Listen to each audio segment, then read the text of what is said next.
Bien amigos, y continuamos en esta plataforma plural y planteamos el tema del defensor del pueblo. ¿Tan difícil es encontrar consensos, estimado Jaime del Castillo, entre peruanos? Bueno, más que consensos, que es una palabra romántica en términos políticos, acá lo que se trata es de intereses. Hay grupos políticos que no quieren un defensor del pueblo con autoridad, con presencia, con señorío y con verdad. Por ejemplo, lo que acabamos de ver es evidente. Ahí tenemos un apanado, disculpen el término, entre el señor Rogelio Canche, que ha dejado hablar, disculpen la palabra, nimiedades a la señora congresista María López Córdoba, ¿no?, que no ha rendido cuenta de 11 millones que supuestamente se ha enriquecido y está en proceso, creo que a nivel de fiscalía, por lavado de activos, y habla como si tuviese una calidad moral como para enseñar a nuestra juventud y a nuestra niñez. O sea, Rogelio Canche y la señora María López Córdoba no dejaron exponer en ese momento al representante de APRTV, al margen que se llame Ricardo Bermos o Juan Pérez, pero está representando a la prensa que está ahora vulnerada en cuanto a sus derechos. Y está denunciando, por eso decía, este video acaba de confirmar lo que les he dicho. Es una denuncia contra el sistema, porque hay algo absolutamente injusto, y el defensor del pueblo es el que tiene que intervenir. Pero no se van a poner de acuerdo, Rafael y estimados televidentes, mientras un defensor del pueblo no esté de acuerdo a sus intereses. Por eso es que este Tribunal Constitucional es vergonzoso. Por eso es que este Contralor General de la República, el señor Fuacuri, es el responsable, según el señor Levy, de la quiebra del Banco del Nuevo Mundo, en alianza con Ismael Benavides, exministro de Alan García, y con Vladimiro Montesinos. Lean el libro, Cómo quebrar un banco. Y el Poder Judicial, con Villestein, con César San Martín, oiga, la verdad que tenemos un sistema absolutamente injusto, y el defensor del pueblo, que debería en estos momentos batirse por los intereses populares, no existe. Y encima los trabajadores de Defensoría del Pueblo están pidiendo que les aumente. Es patética la situación. Correcto. Doctor Vargas Ay, actualmente el doctor Vega es, llamándolo así, el defensor encargado o el defensor del pueblo interino. ¿No debería mejor dejárselo en el cargo y formalizar su presencia al frente de esta institución? Bueno, la ley no lo dice. Aquí de lo que se trata es que está vacante, que está vacía, está a hacer para la Defensoría del Pueblo. Pero mi opinión no la voy a cambiar nunca.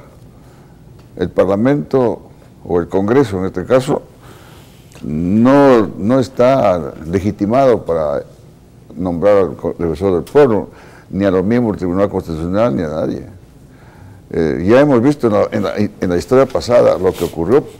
Antiguamente, el Parlamento se encargaba de elegir a los vocales supremos, ascender generales, almirantes, etc. Como eso era negativo, se cambió en la Constitución. Lo que pasa es que en este país se hacen las cosas a media, de acuerdo con los intereses bastardos y subalternos. Ahora el Parlamento no tiene facultad para elegir jueces, no tiene facultad para ascender a generales y mariscales o almirantes, pero sí tiene facultad para nombrar al defensor del pueblo y los miembros del Tribunal Constitucional, que es la más alta autoridad en materia constitucional, y esto es absurdo.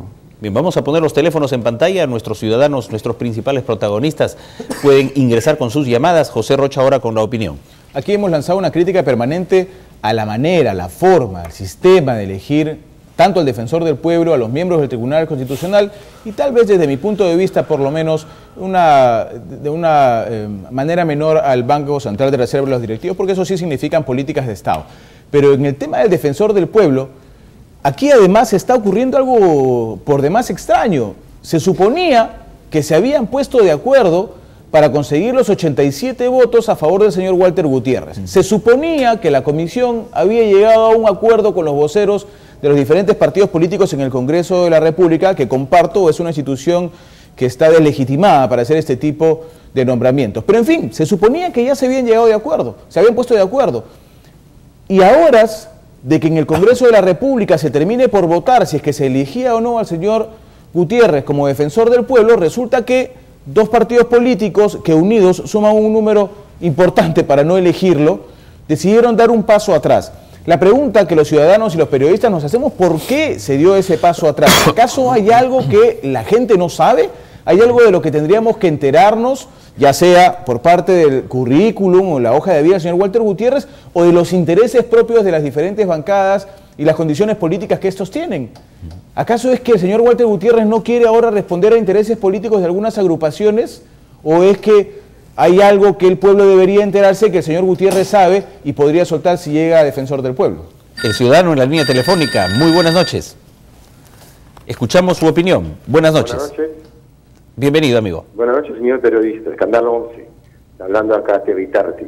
Les deseo mucha suerte, muchachos. Que siguen luchando.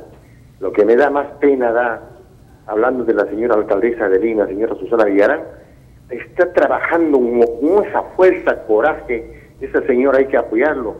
La paga es un infierno. Esa Avenida Aviación, a 28 de julio, todo esto es un... ¿Qué cambia esa capital del Perú, por favor? ¿Quién es el señor José Luna? Señor Tolio, no sé quién, el señor Castañeda, hace lo que casi va a gastar 200 millones aproximadamente en su revocatoria. ¿Dónde está nuestra autoridad? Claro. ¿Dónde está fiscal? Muchas gracias, señor. Hemos tomado nota, nuestra producción ha tomado nota de su punto de vista sobre este asunto en particular. Jaime del Castillo. Bueno, creo que Héctor Vargas Saya ha sido sumamente claro, ¿no? Estamos mal, necesitamos un cambio absoluto en las estructuras jurídico-constitucionales. La Defensoría del Pueblo, inclusive con titulares, no ha funcionado como se esperaba. Recuerdan ustedes que a Beatriz Merino, Alan García la hizo callar y la aplastó, y prácticamente en forma muy suave la extorsionó políticamente para que no avance más, y tuvo que irse, y se fue. Entonces, si no vamos a un cambio y a una reforma, nos seguiremos quejando. No está nada bien. Lo que ha pasado en el Congreso, acabamos de ver el video. Estamos pagando, todos los peruanos, a representantes que no tienen la mínima calidad moral. ¿Cuántos están en la Comisión de Ética y aún no se resuelve su caso? ¿Y cuántos deberían ser procesados?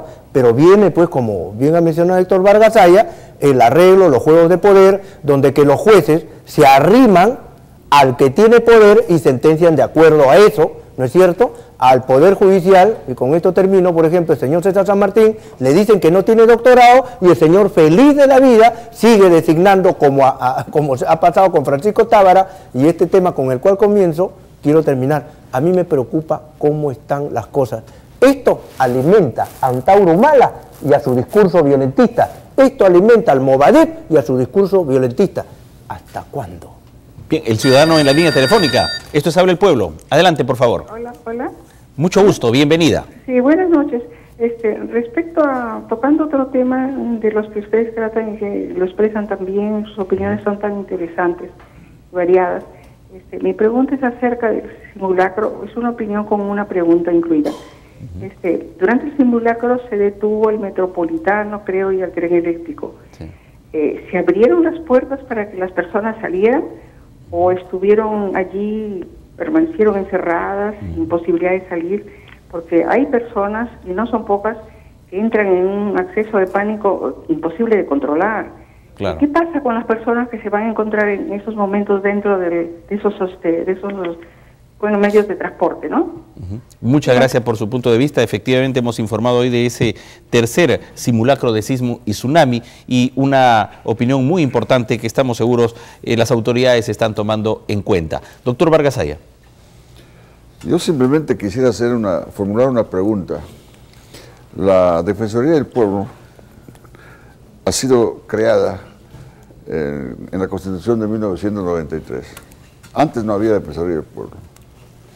Desde que está funcionando la Defensoría del Pueblo en el Perú, el pueblo debería saber en qué ha cambiado el Estado de Derecho en el país, de qué manera ha cambiado el estatus social, de qué manera ha cambiado o no, ha mejorado no la exclusión, la inclusión social, etc. La Defensoría del Pueblo está pintado allí en un cartel y generalmente funciona de acuerdo con los intereses del mandón de Palacio de Gobierno.